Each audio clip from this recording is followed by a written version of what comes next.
은닉재산 프로파일러 안원구 전 대구 지방국세청장님 나오셨습니다. 안녕하십니까? 안녕하십니까? 벌써 번네.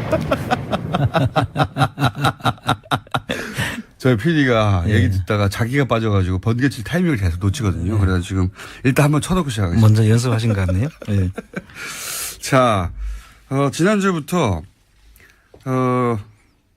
은닉재산 말고 최근에 터지기 시작한 사건들에 대해서 너무나 직접 당사자라서 얘기하지 않을 수 없는 사안들이 자꾸 있어서 오늘도 이어서 얘기하겠는데, 지난주는 이제 도곡동 땅 실소유주에 관해서 말씀하셨어요. 네. 예, 도곡동 땅의 중요한 이유는 도곡동 땅의 실소유주가 다스의 실소유주고 다스의 실소유주가 결국 BBK 실소유주다 연결되기 때문에 굉장히 중요한 사안인데, 근데 이제 도곡 땅의 실소유주는 이명박 전 대통령이라는 전표를 보시는 바람에 우여곡절 끝에 감옥까지 갔다 오셔서 지난주에 잠깐 정리를 했고요. 이번 주에 또 불거진 사건 또 안 하려고 그랬는데 최순실로 넘어가려고 그랬는데, 이번 주에는 노무현 전 대통령을 결국은 지금까지 얘기한 표적 수사라고 이제 의혹을 받고 있는 태강 실업 세무조사. 요 태강 실업 세무조사 때 이 조사를 하라고 지시받은 당사자입니다. 청장님이. 그렇습니다. 사건의 핵심 중에 있으셨어요. 그래서 누구보다 정확하게 이 사안을 말씀하실 수 있는 분이기 때문에 국정조사를 할 필요가 없습니다. 여기서 저희가 자체 국정조사를 하는 것으로. 자, 우선 태광실업 세무조사는 사실은 명백한 표적 수사다. 표적 정치 보복 수사라고 봐야죠. 왜 그러냐. 자, 간단히 요약하면 당시에 노무현 전 대통령의 노무현 전 대통령과 관련이 있던 박연차 회장에 대해서 찍어서 사실은 그런 식으로 세무조사할 사안이 아니었는데 찍어서 털어본 거 아닙니까? 그렇죠. 이제 그 당시에 이제 촛불이 그때 강우병 촛불이 막 엄청나게 커졌죠.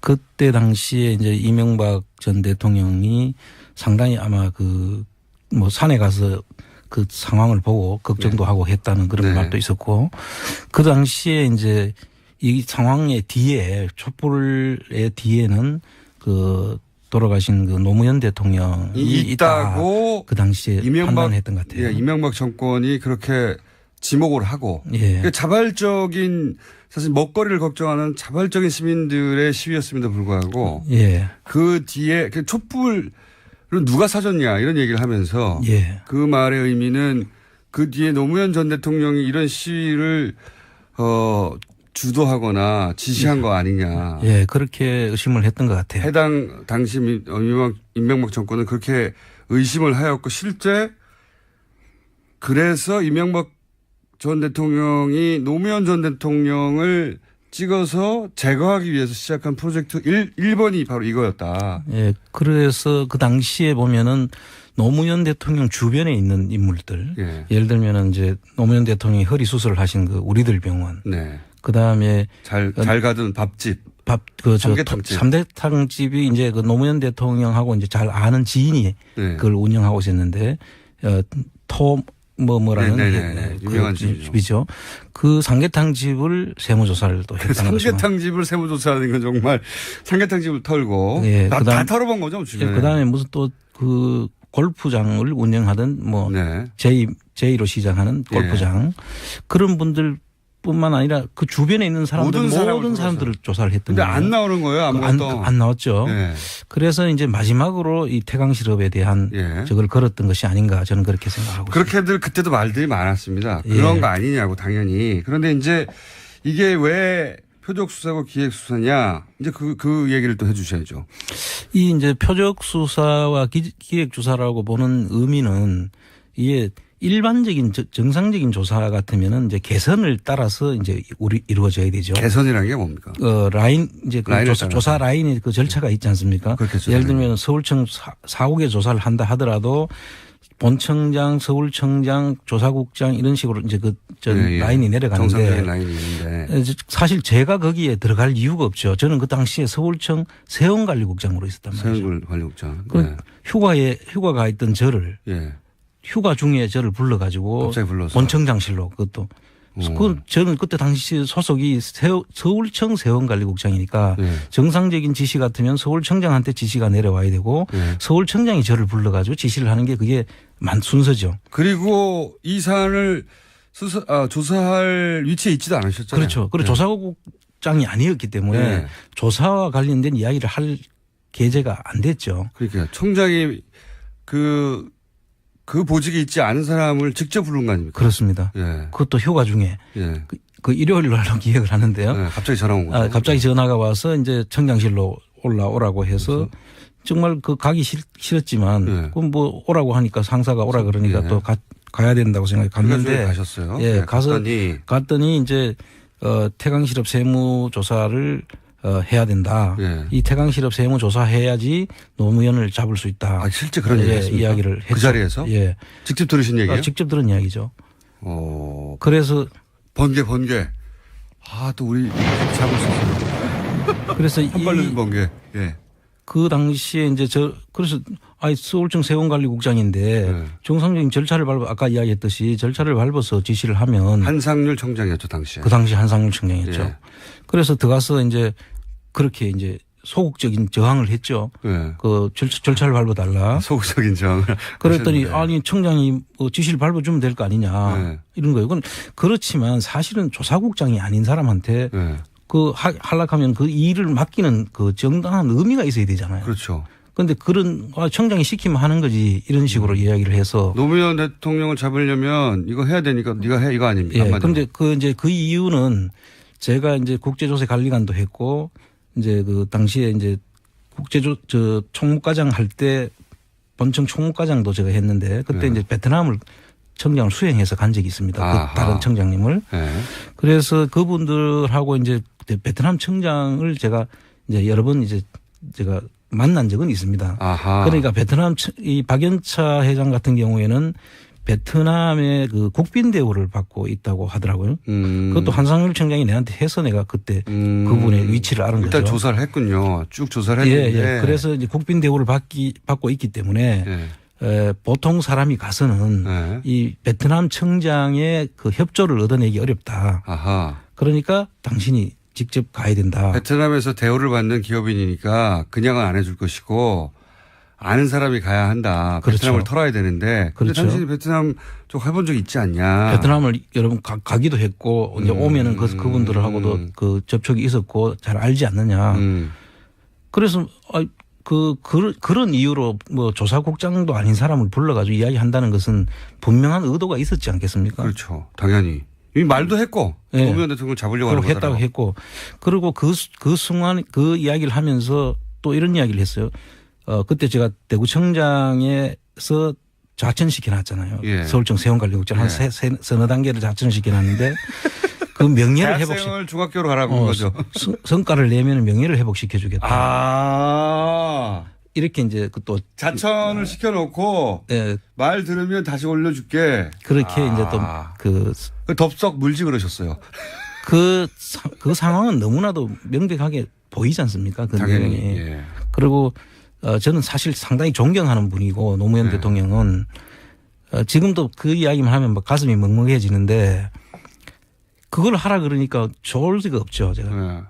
당연히 이게 무슨 말이냐고. 그렇죠. 그런데 이제 그걸 하라고 하니 내심 계속 이제 절차를 밟아라 뭐 그렇게 다른 이유에 이제 이야기를 한 거죠. 그런데 하라면 하는 거지 뭐 말이 많으냐는 형식이었어요. 그 당시에.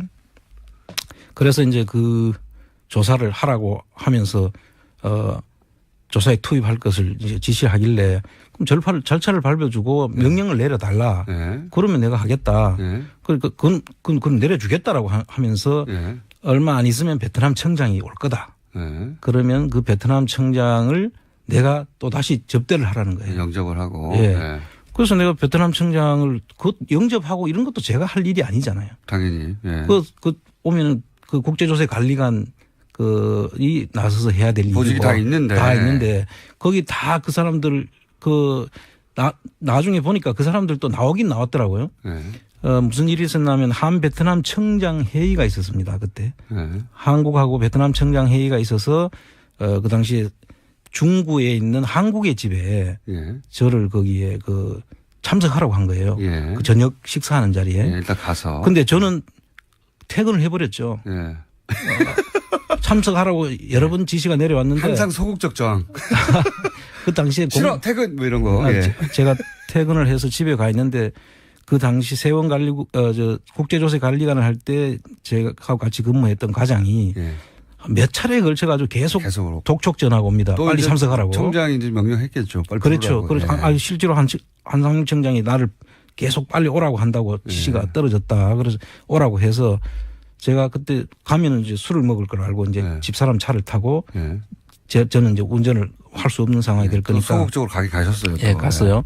그 자리에 이제 앉아가 있는데 이제 베트남 벌써 가니까 건하게 이제 그 저녁 자리가 이제 벌어져 있습니다. 그래서 그 자리에 제가 참석을 했는데 이게 나중에 저를 거기에 투입하지 않았다고 베트남 세무조사에 박연차 태강실업 세무조사에 저를 투입하지 않았다라고 한상유리가 계속 그렇게 이야기를 합니다. 아, 나중에 이게 문제가 되니까 이제 정치적 세무조사로 이제 이게 저희가 참석했다는 자체가 이제 정치적 세무조사로 의심받을 수 있는 부분이죠. 그렇죠. 처음부터. 둘 사이에만 얘기했을 때는 두 사람이 얘기 안 하면 되는데 그렇죠. 그 자리에 간 순간부터는 누구나 다 알 수 있으니까. 그렇습니다. 그 자리에 투입하지 않았다고 나중에 거짓말을 했어요? 다 거짓말하고 검찰에서 나중에 한상률 청장이 검찰 조사를 받게 되는데 미국에 도망갔다 다시 와서 전자 조사받을 때 제가 그때 참고인 자격으로 한상률 피의자의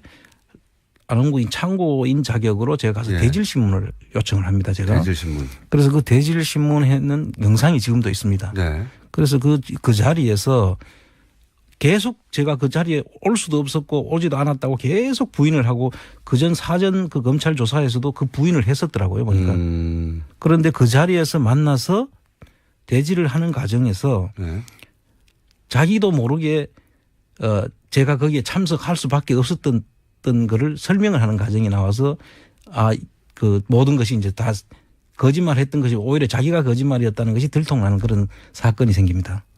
재밌네요. 예. 그 내용이 뭐냐면 저를 계속 그 베트남 그 조사에 안원구는 세원관리국장이고 밖에서 보면 제가 거의 전혀 참여할 이유가 없는 거죠. 그렇죠. 그 조사할 이유도 없고. 조사할 이유도 없고 그것도 베트남 그 청장이 왔는 자리에도 제가 가서는 안 되지 않습니까? 그런데 거기에 갈 수도 없었다라고 계속 부인을 했는데 그 자리에서 이런 이야기를 합니다. 내하고 그러니까 안원구하고 그 베트남 청장이 얼굴을 마주 보는 순간 서로 잘 모르는 것 같아서 결국 저를 베트남 세무조사에 투입하지 않았다. 이제 이렇게 이야기를 합니다. 그러면 그 자리에서 나를 보는 두 사람이 만나는 걸 본 당사자는 자기지 않습니까? 그럼 내가 거기에 그 자리에 없었다는 이야기는 다 거짓말이 돼버리죠. 그러니까 이제 거짓말을 하다가 부인해야 될 게 거짓말을 나으니까. 그렇죠. 부인하다가 어떤 부분은 해명을 하는 과정에서 이렇게 드러나 버렸군요. 그렇습니다. 그래서 그 뒤부터는 뭐 저를 투입하려고는 했는데 그 뭐 날짜는 다르다 뭐 언제 뭐 이런 이야기를 하면서 변명으로 투입했다는 사실은 시인을 하게 되죠. 그렇군요. 이게 이제 원래 태광실업은 중소기업 재기 600위권 중소기업이었고 또 부산에 근거했기 때문에 서울 지방국세청장의 조사 사국에서 특별 세무조사 하는 것 자체가 이미 그렇습니다. 적시적이다. 그거는 이제 교차조사라는 그 명목으로 했다고 하죠. 그런데 이 교차조사라는 건 A 지방청과 B 지방청이 서로 손을 바꿔 가지고 조사하는 겁니다. 그 당시에 지역에서 그 보통 우리가 토착 세력이라고 보통 이야기하는데 유력 기업인들이 있지 않습니까? 그 지역에 있는 유력 기업인들은 그 해당 지방청하고는 또 서로 긴밀한 관계 있을 거니까 그래서 이렇게 손을 바꿔서 조사를 하는 것을 다른 동네를 조사하는 거죠. 교차 조사를 하는 것인데 이거는 그 하명 조사를 중심으로 하고 뭐 중수부에 해당된다고 이야기할 정도 검찰 중수부에 해당된다는 서울청 조사 4국을 거기다 이제 조사를 했다는 것은 이거는 특별한 의도가 있지 않고는 전례가 없는 일이다. 그런 일은 핑계에 불과하고 거죠. 그렇습니다. 그때도 문제가 됐었죠. 그리고 나서 또 표적 수사라고 할 만한 또 다른 근거가 있습니까? 뭐 천신일 이야기도 나오던데. 예. 그 당시에 보면은 그 천신일 씨라고 그때 그 유명했죠. 그 이명박 전 대통령하고 그 학교 동기인가 이런 분인데 그분이 특별히 부탁을 했다는 거예요. 그분하고 이 박연차 회장하고는 상당히 가까운 형제가 같은 그런 사이라고 하더라고요. 그런데 그분이 특별히 부탁을 하고 했는데도 이 조사는 계속 진행이 됐다. 아하. 그러니까 박연차 회장도 나름 이명박 전 대통령과 가까운 사람을 통해서 로비를 하긴 했군요. 그렇죠. 예, 하긴 했는데 그게 안 통하더라. 그것조차도. 전혀 조차 안 통했다는 이야기는 그보다 더 큰 힘이 작용했다는 거죠. 천신일 회장보다도 더 힘센 사람이 한 게 아니냐. 그리고 나서 그러면 청장님은 그런 식으로 해서 부인하고 뭐 소극적으로 저항하고 안 한다고 해서 결국은 안 했다고 하면 실제 태강실업 세무조사에 참여했던 분들의 이유는 어떻습니까? 그분들은 다 승승장구했죠. 그 당시에 이제 조사 라인에 있었던 분들 또 그 밑에 그 라인 선상에 있었던 실무자들까지도 아마 그 이후에 그 인사 경로를 보면 아마 다들 그 승승장구한 걸로 그렇게 나와 있습니다. 승승장구. 그러니까 시키는 대로 했던 사람들은 뭐 승진하고 좋은 자리 갔군요. 그렇습니다. 예, 그거는 뭐 결과로 나오는 거니까요. 네. 그리고 나서 그러면 한상률 전 청장이 이 건으로 조사를 받고 나서 그 다음에 어떻게 결론이 났죠? 이 자체는 검찰에서 이 자체를 조사를 다 저하고 대질까지 다 했는데도 거기에 대해서는 아무 저것도 없이 다 기소 자체를 안 했죠. 아, 다 덮어버렸어요. 그 본인이 뭐 이 직권을 남용을 했는지 아니면 뭐 표적 조사 자체가 뭐 검찰 어느 상황에 해당되는지는 모르겠는데 그 부분에 대해서는 검토가 돼야 될 걸로 보는데 뭐 보는 건 나중에 시인을 다 했고 했는데도 거기에 대해서는 검찰에서도 조차 아예 기소 자체도 안 했죠. 당시는 이명박 전 대통령이 집권하고 있을 때니까요. 사실. 그 당시에 검찰 조사의 그 요지는 안홍구의 거짓말을 만들기 위한 조사였어요. 아, 실제. 그러니까 피의자는 한상률이었고 참고인이 안홍구인데 실제로는 저의 거짓말을 입증하는 조사였던 거죠. 그래서 그 당시에 검사가 이제 저한테 와서 하는 이야기는 자기들이 볼 때는 저의 말이 100%다 맞다. 그러나 나중에 사석에서 한 말입니까? 검찰청 내에서 저한테 한 이야기입니다. 어쨌든 조사받을 때 아니고 조사 끝나고 나서. 그렇죠. 조사 끝나고 나와서. 그런데 그 이야기를 하고 난 다음에 그 자기들도 어쩔 수 없이 이렇게 할 수밖에 없다는 걸 이해를 좀 해달라고 저한테 그렇게까지 당부를 검사도 당시 하명 조사를 하고 있었던 거군요. 그렇게 봐야죠. 예, 한상률 전 청장도 하명 조사를 했던 것이고 청장님도 하명 조사를 당해가지고 결국은 감옥 가시죠. 예.